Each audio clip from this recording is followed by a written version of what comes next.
स्वतंत्रता, एक ऐसा पावरफुल आइडिया जिसके लिए लोगों ने अपनी जान तक दी है। सोचिए, इतिहास भरा पड़ा है ऐसी कहानियों से जहां लोगों ने जुल्म और गुलामी के खिलाफ लड़ाइयां लड़ी हैं। क्यों? सिर्फ इसलिए ताकि वो अपनी जिंदगी और अपनी किस्मत के फैसले खुद कर सकें। पर क्या स्वतंत्रता का मतलब इतना सीधा साधा है? असल में ये एक बहुत ही कॉम्प्लेक्स, एक पेचीदा विचार है। तो चलिए इस पूरी बात को और गहराई से समझने के लिए देखते हैं कि हम आगे क्या क्या जानने वाले हैं।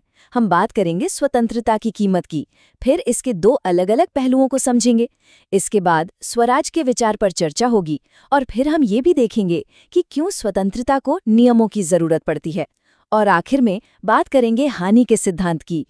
देखिए, स्वतंत्रता सिर्फ एक किताबी ख्याल नहीं है। इसे असल में समझने के लिए हमें उन लोगों की कहानियों में उतरना होगा जिन्होंने इसके लिए अपनी पूरी जिंदगी दांव पर लगा दी। 20वीं सदी के सबसे बड़े नेताओं में से एक नेल्सन मंडेला। उनकी आत्मकथा का नाम ही सब कुछ कह देता है, स्वतंत्रता के लिए लंबी यात्रा। ये सिर्फ एक किताब नहीं, बल्कि दक्षिण अफ्रीका में रंगभेद के खिलाफ उनके और उनके लोगों के संघर्ष की एक जीती जागती कहानी है। और इस आदर्श के लिए उन्होंने जो कीमत चुकाई वो छोटी मोटी नहीं थी। अपनी जिंदगी के 27 साल उन्होंने जेल की सलाखों के पीछे गुजार दिए। और ये सिर्फ 27 साल नहीं थे, ये उनकी पूरी जवानी थी। दोस्तों से गपशप करने की आज़ादी, अपना पसंदीदा खेल बॉक्सिंग खेलने की आज़ादी, अपनी मर्जी के कपड़े पहनने या अपना पसंदीदा संगीत सुनने जैसी छोटी छोटी खुशियां, सब कुछ छीन लिया गया था। जरा सोचिए, एक आदर्श के लिए इतना बड़ा बलिदान। ऐसी ही एक और मिसाल है आंग सान सू की, जिन्हें म्यांमार में बरसों तक उन्हीं के घर में कैद रखा गया। उन्होंने अपनी निजी आज़ादी को अपने देश के लोगों की आज़ादी से जोड़ दिया। उनके लिए असली आज़ादी का मतलब था डर से आज़ादी, क्योंकि जब तक मन में डर है तब तक कोई भी सम्मान की जिंदगी नहीं जी सकता। तो इन पावरफुल कहानियों से एक सवाल उठता है, आखिर इस स्वतंत्रता का, इस आज़ादी का असली मतलब है क्या? तो मोटे तौर पर कहें तो स्वतंत्रता एक ऐसा माहौल है जहां इंसान अपनी क्रिएटिविटी और अपनी काबिलियत को पूरी तरह से निखार सके। और इसके लिए दो चीजें बहुत जरूरी हैं। इसे ऐसे समझिए, आज़ादी के दो पहलू हैं। पहला, बाहरी बाधाओं का न होना, मतलब कोई हमें कुछ करने से ज़बरदस्ती रोके नहीं। और दूसरा, जो उतना ही ज़रूरी है, वो है हमें वो माहौल और वो मौके मिलना जिससे हम आगे बढ़ सकें। मतलब सिर्फ बंधनों का न होना काफ़ी नहीं है, आगे बढ़ने के रास्ते भी खुले होने चाहिए, चाहे वो कला हो, विज्ञान हो या खेलकूद।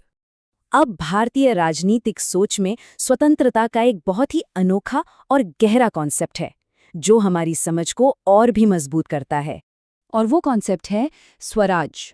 स्वराज का मतलब सिर्फ स्व का शासन, यानी राजनीतिक आज़ादी ही नहीं है। इसका एक और मतलब है स्व के ऊपर शासन, यानी खुद पर, अपनी इच्छाओं पर नियंत्रण। और महात्मा गांधी ने इसी बात को बहुत खूबसूरती से कहा था।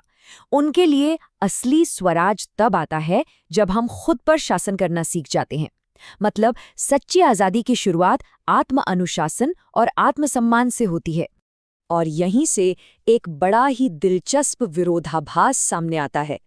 क्या वाकई में आज़ाद होने के लिए हमें कुछ पाबंदियों की, कुछ नियमों की ज़रूरत है? ये सवाल मन में आना तो लाजमी है ना? कि अगर आज़ादी इतनी अच्छी चीज़ है तो फिर एक ऐसी दुनिया क्यों ना हो जहाँ कोई नियम कानून ही ना हो? पर इसका जवाब उतना सीधा नहीं है।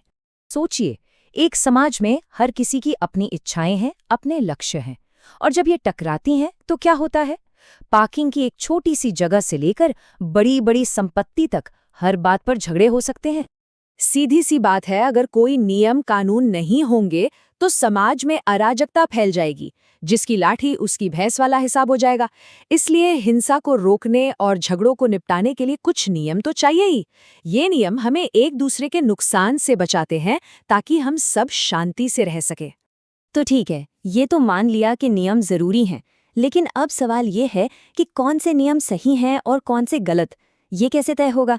चलिए, इसके लिए एक बहुत मशहूर फ्रेमवर्क को देखते हैं। एक बहुत बड़े दार्शनिक हुए जॉन स्टुअर्ट मिल। उन्होंने अपनी किताब ऑन लिबर्टी में इस सवाल का एक बहुत ही दमदार जवाब दिया। इसे हानि का सिद्धांत या द हार्म प्रिंसिपल कहते हैं। ये सिद्धांत कहता है कि किसी भी इंसान की आज़ादी पर सिर्फ और सिर्फ तभी रोक लगाई जा सकती है जब उसके किसी काम से दूसरों को कोई नुकसान पहुंच रहा हो। बस मिल ने इस बात को और साफ करने के लिए कामों को दो हिस्सों में बांटा। एक, स्व संबंधी कार्य, मतलब वो काम जिनका असर सिर्फ करने वाले पर पड़ता है। मिल कहते हैं कि इन मामलों में किसी को भी दखल देने का हक नहीं है।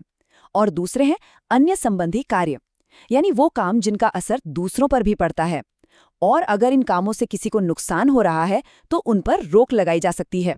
तो कुल मिलाकर हम ये समझते हैं कि स्वतंत्रता कोई एब्सोल्यूट चीज नहीं है। ये असल में व्यक्तिगत आज़ादी और समाज में व्यवस्था बनाए रखने की ज़रूरत के बीच एक बहुत ही नाजुक संतुलन का नाम है। तो आखिर में ये हमें एक बहुत ही ज़रूरी सवाल पर लाकर छोड़ देता है। कहते हैं कि एक व्यक्ति की आज़ादी वहाँ ख़त्म होती है जहाँ दूसरे की नाक शुरू होती है। पर सवाल ये है कि ये लाइन खींचेगा कौन?